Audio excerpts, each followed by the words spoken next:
Bonjour, j'espère que vous allez tous bien. Donc on se retrouve pour cette capsule de conscience et j'ai choisi comme thème les mémoires corporelles. Donc on va discuter tout ce qui peut être au niveau du corps. Et quand je dis mémoire, ça veut dire tout ce qui peut être traumatisme, blessure, choc émotionnel, choc physique, etc. Je me présente. Je suis Jessie Bira, thérapeute intuitif, canal et auteur, et j'accompagne les personnes à se libérer grâce à des soins et à des accompagnements en ligne.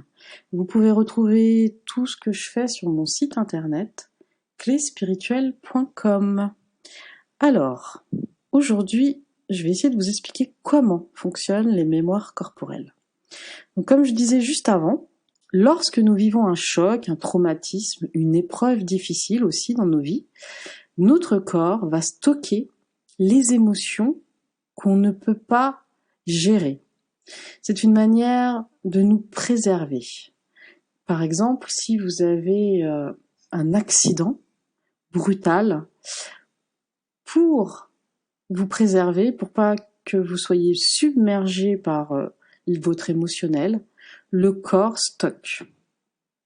Parce que on peut ne pas être en mesure, dans l'instant où se déroule l'événement, de le gérer.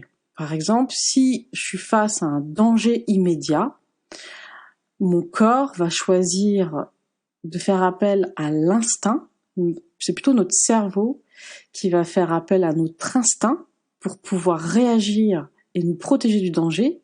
Et tout ce qui est émotionnel, peur, choc, surprise, et bien ça va être mis de côté et ça va être stocké dans notre corps. Voilà.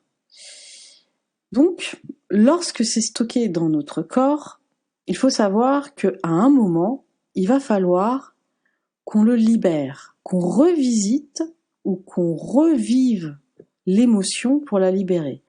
Parce qu'on peut pas faire l'autruche. La vie va toujours nous replacer devant la situation qu'on n'a pas pu gérer. D'accord ? C'est ce qu'on appelle souvent les schémas et les blocages répétitifs. Ça veut dire qu'on se dit « mais c'est bizarre, je me retrouve toujours face à cette situation ». Et même si j'espère ne pas me retrouver face à cette situation, et c'est une manière en fait de pouvoir vivre l'émotion du passé qui n'a pas été vécue face à cette situation pour s'en libérer totalement.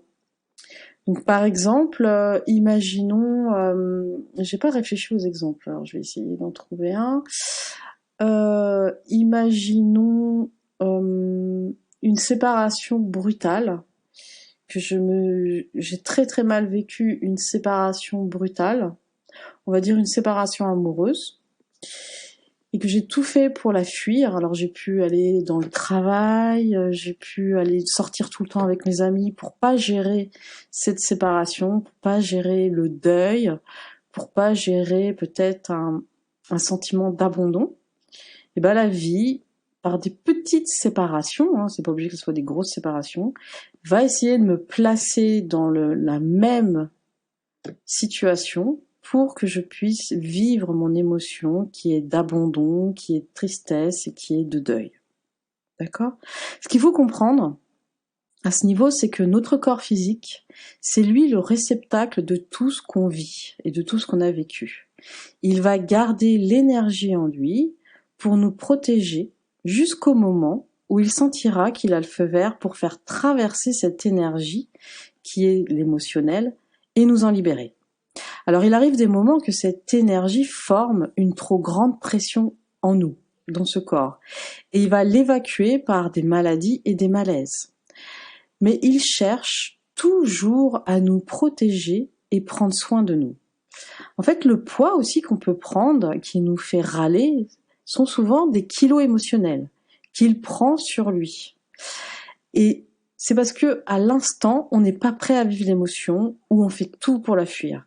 Vous pouvez aussi voir la capsule de conscience que j'ai fait sur les pulsions alimentaires et la boulimie, qui peuvent vous aider à y voir plus clair. Alors, on peut, par exemple, grâce à un accompagnement, retraverser ces traumatismes en sécurité et nous en libérer. Parce que le corps a sa propre intelligence et il souhaite toujours notre bien-être.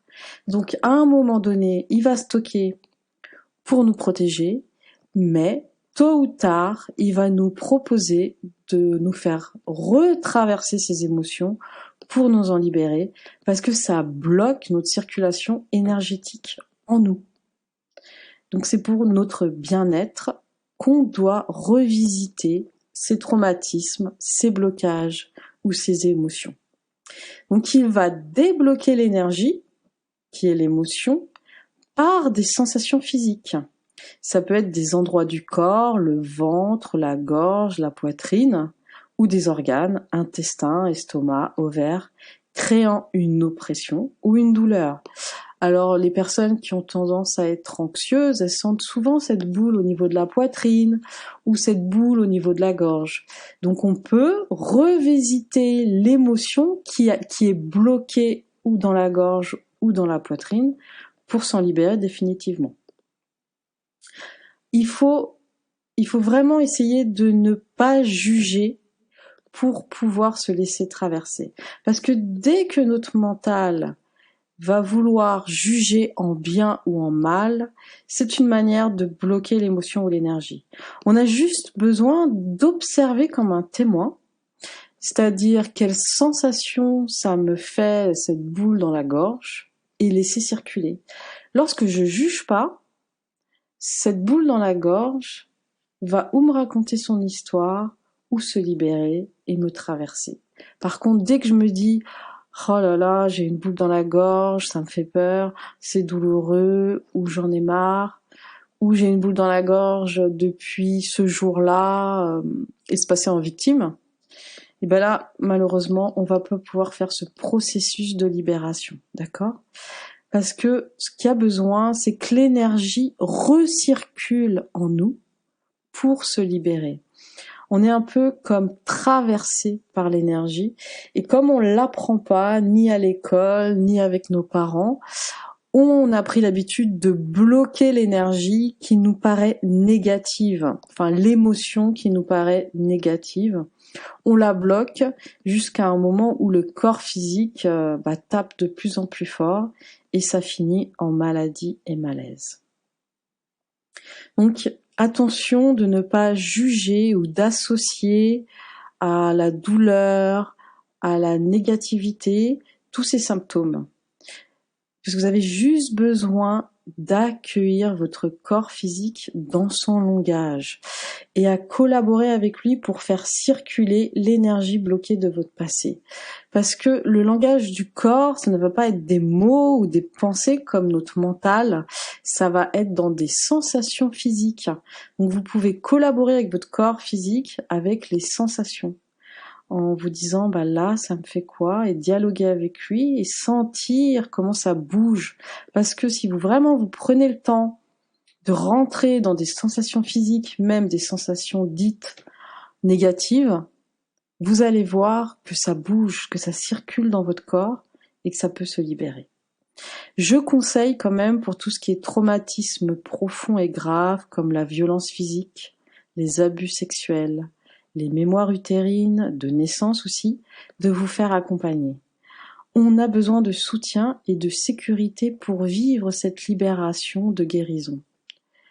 Et si vous ressentez de la douleur, de la tension, vous pouvez dialoguer avec votre corps et l'aider à refaire circuler l'énergie en vous.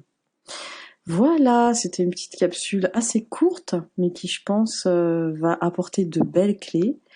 J'espère que vous ferez un beau voyage intérieur libérateur avec vos mémoires corporelles et qu'on se retrouve pour une prochaine capsule. Alors n'hésitez pas à vous abonner, à liker si vous aimez et à partager aussi. À bientôt!